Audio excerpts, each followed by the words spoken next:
द्वारा आयोजित इस गोष्ठी में, इसलिए हमने इसको सम्मेलन नाम दे दिया कि कवि गोष्ठी है, कवियों के मध्य है और लोग जो उससे जुड़ाव रखते हैं उनके लिए, इसलिए हमने इसको कवि गोष्ठी रखा है। और हमारा प्रयास है भगवती महाप्रसाद की ओर से, मैं भगवती महाप्रसाद का संयोजक होने और प्रकोष्ठ का भी संयोजक होने के नाते हम लोगों ने तय किया कि प्रति माह एक गोष्ठी किसी घर में या यहाँ पर कहीं भी हम लोग भगवती महाप्रसाद के इस बैनर तले करेंगे। और गोष्ठी का तात्पर्य है कि हम अपनी कविताएं कम से कम आपस में तो सुने हम क्या लिख रहे हैं और उसमें बैठ के क्या परिमार्जन हो सकता है, एक दूसरे कैसे लिख रहे हैं, उनका स्तर क्या है, किस तरह से हम लोग आपस में हम लोगों का एक क्लब जैसा होना चाहिए। जब तक आप एक जगह बैठ के कवि लोग और लेखक लोग बहस नहीं करते, बातें नहीं करते, तो उनके जो गुणवत्ता बढ़ती है।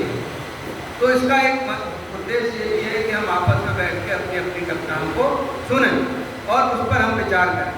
और आज ये अवसर था जो छायावाद के प्रसिद्ध कवि और उत्तराखंड में हम कवियों के लिए जो प्रेरणा स्रोत है या हमारे गौरव को बढ़ाते हैं, कहीं भी हम जाते हैं उत्तराखंड के हैं तो सुमित्रानंद पंत कवि है, वहाँ गौरा पंत है, ये लेखकों के नाम और कवियों के नाम जब सामने आते हैं तो हम उनसे जुड़कर और गौरवान्वित होते हैं।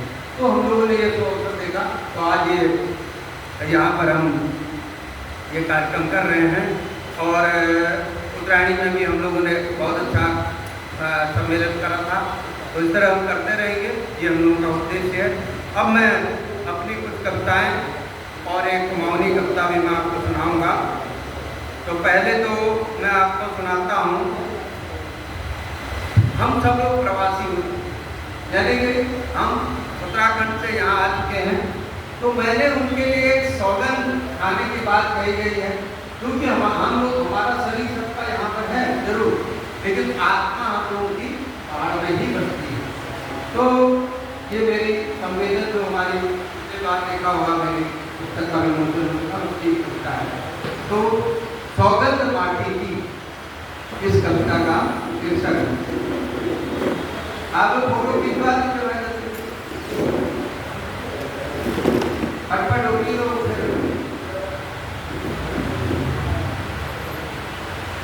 तो ये आज तक 50 साल की आवश्यक है, हमने देती है हमारे अलग विचार वगैरह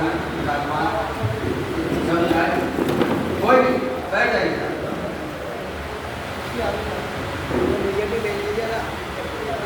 तो जैसा कि बात हो रही थी, प्रकृति के कुमार कवि जितहरे कल्पनाशील प्रकृति के वो जो अपने शब्दों से उतारते थे, ऐसे सुमित्रानंद पंत की भूमि से हम लोग उजड़ के लखनऊ की धरती पर आ गए हैं। तो हम लोग कुछ सौगंध मैंने आप लोगों से खिलवाना चाह रहा हूँ। तो मेरी इस कविता का शीर्षक है सौगंध माटी की।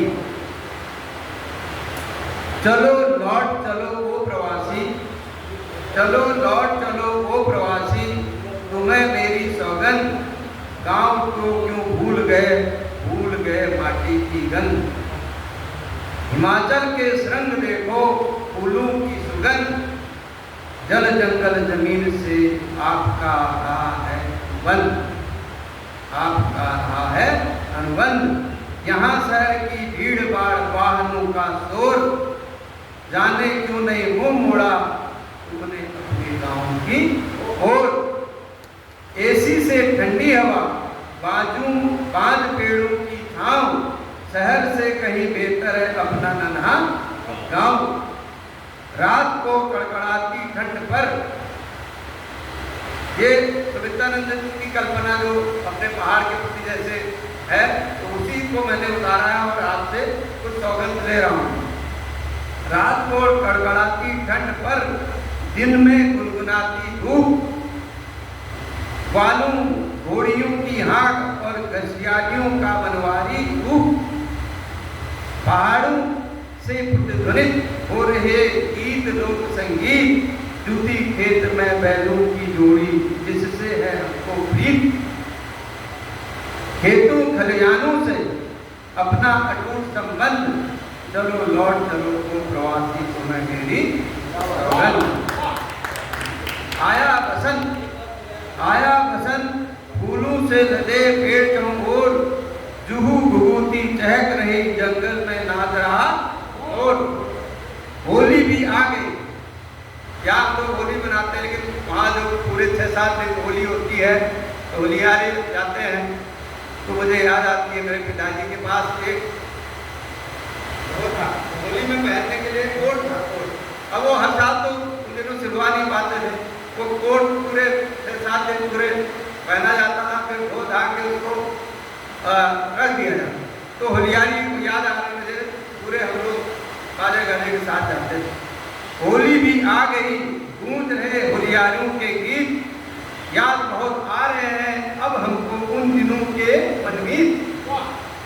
शहर के आनंद से प्रदूषण से तोड़ो संबंध, पहाड़ उजड़ रहे हैं, टूट रहे हैं तटबंध।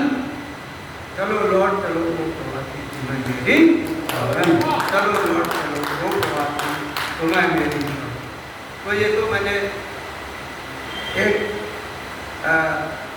कविता आपके सामने रखी जो आपको सौगंध दे रहे हैं। तो थोड़ा कवियों के लिए मैंने लिखा है, कहा सुनिए। ये शायर और कवि कैसे ऐसे लिखते होंगे ललित जी, ये शायर और कवि कैसे ऐसा लिखते होंगे, इनके घरों के आगे शायद शब्द पंख लगाकर उड़ते होंगे, इनके घरों के आसपास शायद शब्द पंख लगाकर उड़ते होंगे। दिलों में होगी इनके दर्द की दास्तां, जुबान से भावों के फूल झड़ते होंगे। रूठे सावन, अब इसको ध्यान से सभी कवि लोग सुनिए, आप ही के लिए।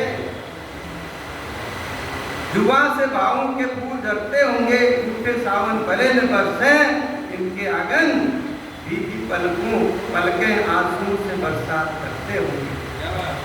सूख चुकी होगी, नारायण पांडे में कमेर में भी है, सूख चुकी होगी इनके प्यार की बगिया, सूख चुकी होगी इनके प्यार की बगिया, पर इनके जख्म अभी शायद भरे होंगे। तो अपनी पुरानी तो इसके लिए भी समझ लीजिए। तो अब मैंने एक पर्यावरण गीत लिखा है, उसको मैं हालांकि लंबा है लेकिन मैं 4 ही लाइन सुनाऊंगा। इस तर्ज पर लिखा है, इसको आप समझने का प्रयास करिएगा। तो ये तर्ज है, आओ बच्चों तुम्हें दिखावे झांके हिंदुस्तान की, इस मिट्टी से तिलक करो ये धरती है वरदान। तो मैंने इसके 2 लाइनों को पलट दिया है, इस मिट्टी से तिलक करो ये धरती मिली वरदान। ये धरती आपको वरदान में मिली है, तो इसके लिए आपको क्या करना है, उसको मेरी कुछ लाइनें सुनो। सरिता निकल बह रही है किसे सुनावे अपनी पीर, वृक्ष अब बचे नहीं है ठूंठ कड़े नदी के, ठूंठ कड़े नदी। हरा भरा वन कानन था, फल फूलों से जुगती डाल, चारों ओर फल फूल खिले थे, लगते थे धरणी के दाल, लगते थे धरणी के दाल। आओ लोगो इन वृक्षों का करो संरक्षण, धरती मिली वरदान में, धरती मिली वरदान में। आओ लोगो, अगर लोगों को करना है तो सब कुछ है, ये हमें क्या करना है इस पर। शीतल समीर पेड़ पौधे थे, प्राणी जगत के थे ये साथ, सुख समान है ये धरा के, कहलाते नबी के संगार, कहलाते नबी के संगार। कई वसंत सुंदर देखे थे, बीत गए सैकड़ों साल, घनी डालें दूर तक फैली तना इनका बड़ा मिजाज। आओ लोगो इन वृक्षों का करो तुम पालन, धरती मिली वरदान में, धरती मिली वरदान में। अरे बहुत बड़ी कविता है, इसमें अगर 2-3 पेज की है, लेकिन वो सब सुनाऊंगा तो मैं ही सुनाकर रह जाऊंगा।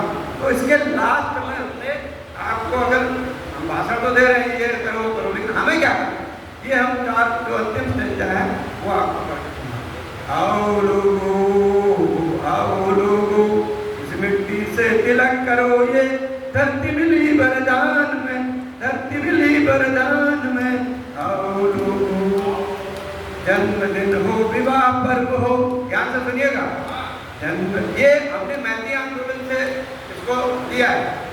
जन्मदिन हो विवाह पर्व हो करो प्रतिज्ञा ऐसी आज, जन्मदिन हो विवाह पर्व हो करो प्रतिज्ञा ऐसी आज, ऐसे जोशों पर वृक्ष लगावे अगली पीढ़ी को दे उपहार, अगली पीढ़ी को दे उपहार। आओ लोगों, आओ लोगों। तो ये बहुत लंबी कविता है, छोटी बेटी है, लेकिन मैंने अपने कुछ तंजा सुनाए हैं। बस अब मैं क्योंकि और यहाँ पर हमारे घर में जी चली गई तो उन्होंने पीले पत्ते हम लोगों को बता दिया, तो हम लोग पीले पत्ते नहीं हैं, अभी बहुत कुछ जान है हम लोगों में। तो कुछ मतलब आप लोगों को हंसाने के लिए मैंने जो लिखा है वो मैं आपको सुनाता हूँ। हंसाने के जो लिखा है मैं आपको सुनाता हूँ, क्योंकि कविताएं तो बहुत हो ही रही हैं।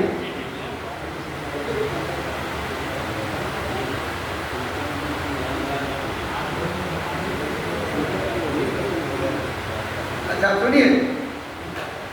पार्क में बैठे प्रेमी जोड़ों से हमारे जैसे बुजुर्ग ने कहा, सुनो भाई बच्ची आपके लिए यहाँ बहुत पार्क में जाते हैं। पार्क में बैठे प्रेमी जोड़ों से हम जैसे बुजुर्ग ने कहा, बेटा शादी नहीं करोगे तो बर्बाद हो जाओगे, शादी नहीं करोगे तो बर्बाद हो जाओगे, और अगर कर लोगे तो हो जाओ। तो ये छोटी छोटी सिणकाएं हैं। कुदरत के इंतजाम का सम्मान कीजिए, कुदरत के इंतजाम का सम्मान कीजिए। दलित जी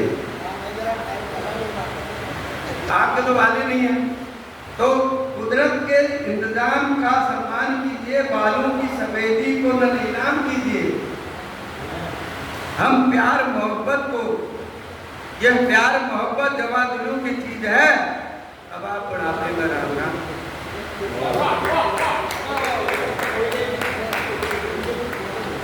तो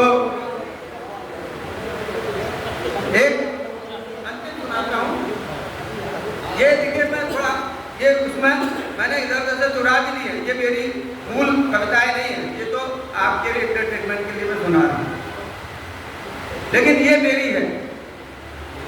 मैं तन्हा खड़ा था, मैं तन्हा खड़ा था, वो मुझसे आगे सट गई। अध्यक्ष जी, ये अध्यक्ष के लिए, मैं तन्हा खड़ा था, वो मुझसे आगे सट गई, मुझको बड़ी खुशी हुई कि लड़की पट गई। उसका मुझको मदहोश करना पूरा न था, उसका मुझको मदहोश करना पूरा न था, पर जब होश माया देखकर तो ये कुछ तरीकाएं हैं। तो मैंने एक नई चीज लिखी है, उसको मैं यहाँ पूरा नहीं सुनाऊंगा, लेकिन किस तरह मैंने लिखी है बस 4 ही लाइन सुनाऊंगा। वो इसलिए लिखी, थोड़ा मैंने अलग ढंग से लिखी है, और उसको मैं यहाँ पर आपको